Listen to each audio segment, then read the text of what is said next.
Hello viewers, welcome to my channel. ఈరోజు వచ్చేసి ఎటువంటి మసాలాలు వాడకుండా చాలా సింపుల్గా టమాటా ఎగ్ కర్రీ ఎలా ప్రిపేర్ చేసుకోవాలో చూసేద్దాము. చాలా సింపుల్గా అయితే ప్రిపేర్ చేసుకోవచ్చు. దీంట్లోకి ఎటువంటి మసాలాలు అవసరం లేదు. ఎలా చేయాలి ఏంటి అనేది అయితే ఈ చిన్న వీడియోని అయితే స్కిప్ చేయకుండా చూసేయండి. ఇక్కడ నేను టమాటా ఎగ్ కర్రీ కోసం వచ్చేసి కొన్ని టమాటాలని ఇలా చిన్నగా ముక్కలు అయితే కట్ చేసి తీసుకున్నాను.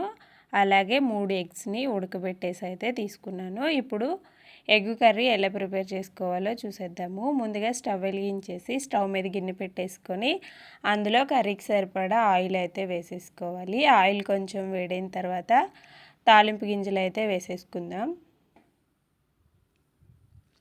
తాలింపు గింజలు వచ్చేసి మినపప్పు, పచ్చిశనగపప్పు, ఆవాలు, జీలకర్ర అవి మొత్తం అయితే వేసేసుకోవాలి.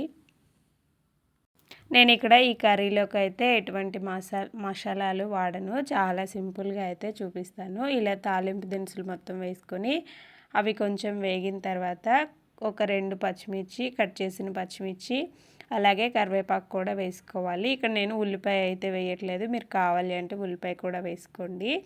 తాలింపు కొంచెం వేగిన తర్వాత మనం ముందుగా కట్ చేసి పెట్టుకున్న టమాటా ముక్కలను అయితే వేసేసుకోవాలి. టమాటా ముక్కలు వేసుకున్న తర్వాత ఆయిల్లో కలిసేలాగా ఒకసారి కలిపేసుకొని కర్రీకి సరిపడా సాల్ట్ అయితే వేసేసుకుందాము. ఇక్కడ నేను వచ్చేసి ఒక సగం స్పూన్ వరకు సాల్ట్ అయితే వేసాను. తర్వాత వచ్చేసి ఒక పావు టీ స్పూన్ వరకు పసుపు అయితే వేసుకుందాము. మనం వేసుకున్న సాల్ట్, పసుపు ఒకసారి కలిసేలాగా మళ్ళీ ఒకసారి అయితే కలిపేసుకొని మూత పెట్టేసి మధ్య మధ్యలో కలుపుతూ టమాటా ముక్కలు మంచిగా మగ్గేంత వరకు అయితే మగ్గించుకుందాము. ఇలా మధ్య మధ్యలో కలుపుతూ టమాటాలను అయితే మంచిగా ఉడికించుకోవాలి.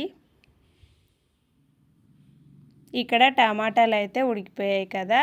ఇప్పుడు మన టేస్ట్కి సరిపడా కారం అయితే వేసేసుకోవాలి. పచ్చిమిర్చి వేసాం కాబట్టి కారం అయితే చూసి వేసుకోవాలి.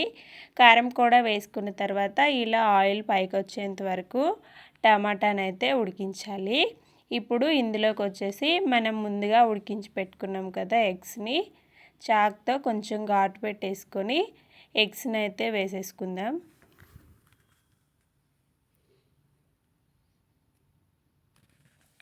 ఇలా ఘాట్లు పెట్టి వేసుకోవడం వల్ల టమాటా జ్యూస్ అయితే ఎగ్స్లోకి వెళ్ళేసి టేస్ట్ అయితే బాగుంటుంది. ఎగ్స్ కూడా వేసుకున్న తర్వాత ఒకసారి కలిపేసుకొని ఇంకో 2 నిమిషాల పాటు ఉడికించుకుంటే సింపుల్గా టేస్టీగా టమాటా ఎగ్ కర్రీ అయితే రెడీ. ఇంట్రెస్ట్ ఉంటే కొత్తిమీర కూడా వేసేసుకోండి.